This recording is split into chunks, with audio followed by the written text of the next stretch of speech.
Bien, gracias Victoria por estar con nosotros. No, por favor, buenas noches. Bueno, un poquito el contraste, ¿no? Con el informe, la situación de pobreza, de hambre, de necesidades de urgencia y también el bolsillo de los legisladores. Hablamos un poco de esto, después se fueron por el tema. ¿Cómo impacta eso? ¿Cómo crees que impacta en la gente cuando está este contraste, ¿no? Debatimos de cifras de un sueldo, un ingreso de 100.000, 200.000 pesos y gente que evidentemente tiene hambre y urgencia en la Argentina. Primero tratando de separar las cuestiones. No puedo dejar pasar algo que quedó quizás marcado, o a mí me pareció que quedó muy marcado, que se trata de instalar también un modelo de ajuste en la Argentina.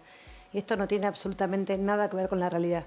O sea, la Argentina viene teniendo un presupuesto de inversión social muy importante, no solamente porque los niveles de pobreza y de marginalidad social hacen que la inversión sea muy importante para, como decimos siempre, amortiguar el impacto de la pandemia. Pero cuando escucho que Nicolás del Caño y otras personas primero niegan el desplome del salario, de las jubilaciones y de las pensiones, fundamentalmente el diputado Lipovetsky, negando esa realidad del macrismo, que nosotros heredamos y que nos queremos hacer cargo de esa realidad, pero que luego la pandemia golpea muy profundamente a aquellos que ya estaban, como digo yo, en la línea de la pobreza y la indigencia en diciembre del 2019, y lo que hicimos durante todo el 2020 no es suficiente, claramente, pero es la amortiguación de un impacto que no lo evita el mundo y mucho menos la Argentina en las complejidades que tiene la Argentina en materia de restricción cambiaria, en materia de no poder financiarse como quisiéramos y fundamentalmente sacándonos y corriéndonos durante todo el 2020 grandes problemas estructurales que sigue teniendo la Argentina. Y a veces nos olvidamos que tuvimos que sacarnos 38.000 millones de dólares de intereses de deuda. Esa negociación ya nadie la recuerda y fue una negociación muy importante.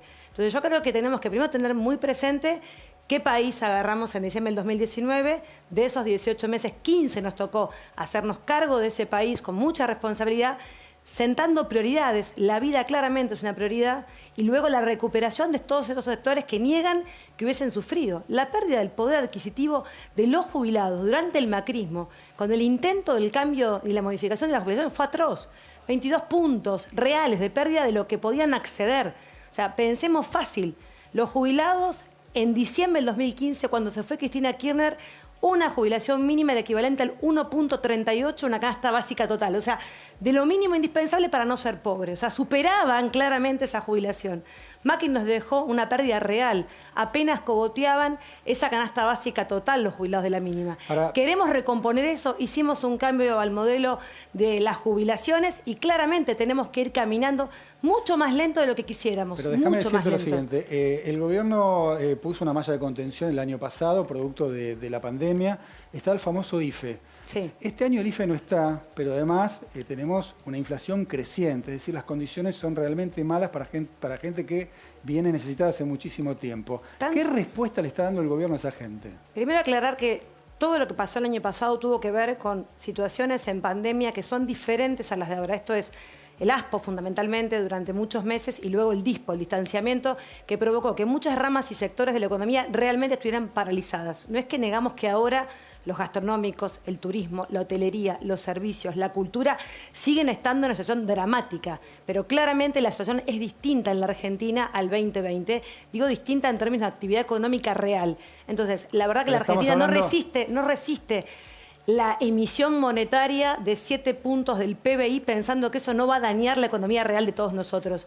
Quien gobierna tiene la enorme tarea y responsabilidad de buscar un equilibrio entre que no se nos desmadre la macroeconomía, de poder tranquilizar el dólar en una Argentina bimonetaria que tantas veces lo ha aplicado Cristina y Alberto, pero fundamentalmente entendiendo que lo que se hace no es pensando que nosotros no reconocemos ni el 42% de pobres ni el 10% de indigencia. Lo reconocemos, actuamos e inyectamos 480.000 millones.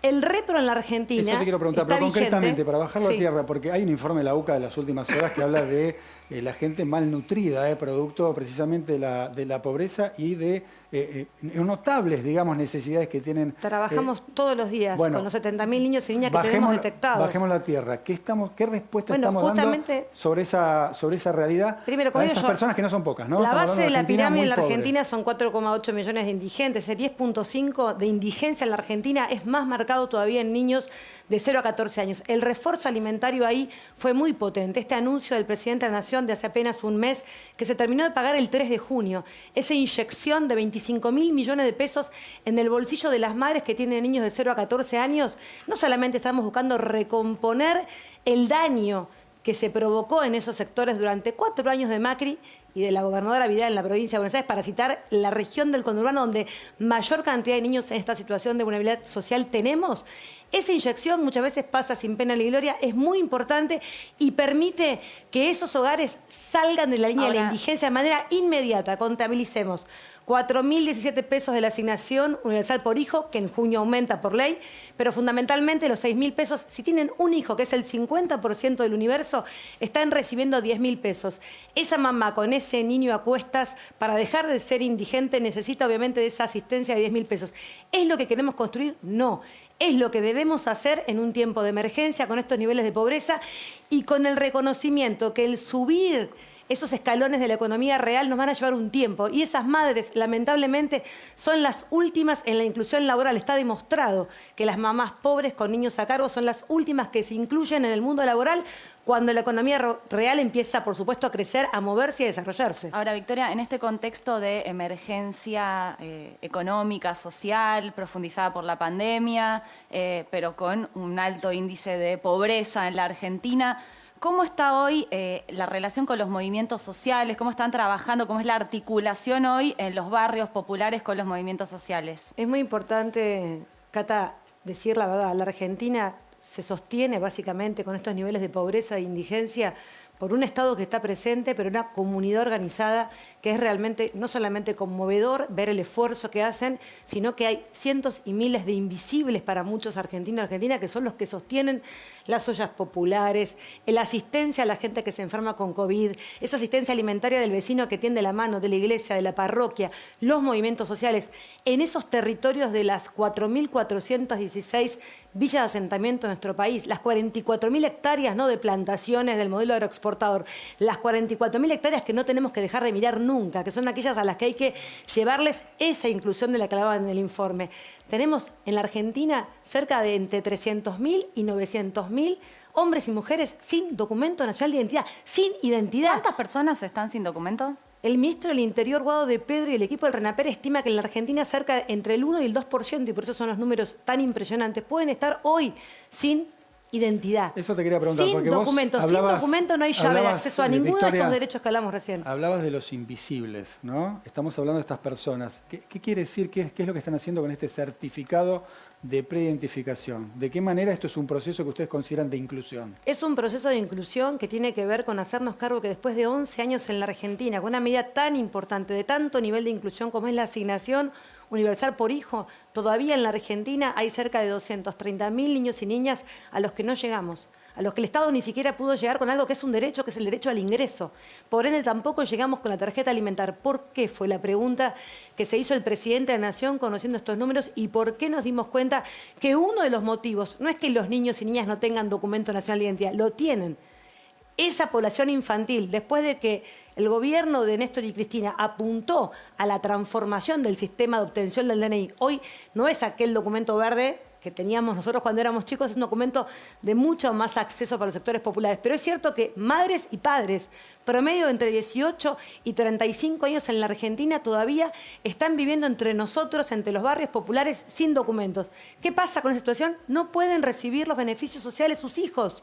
Buscando la inclusión de los niños es que fuimos a buscar el fondo de la cuestión y creamos este certificado de preidentificación. ¿Y quiénes que son no las da personas identidad, que no tienen? da existencia. Esto que decía el ministro de Justicia, Martín Soria.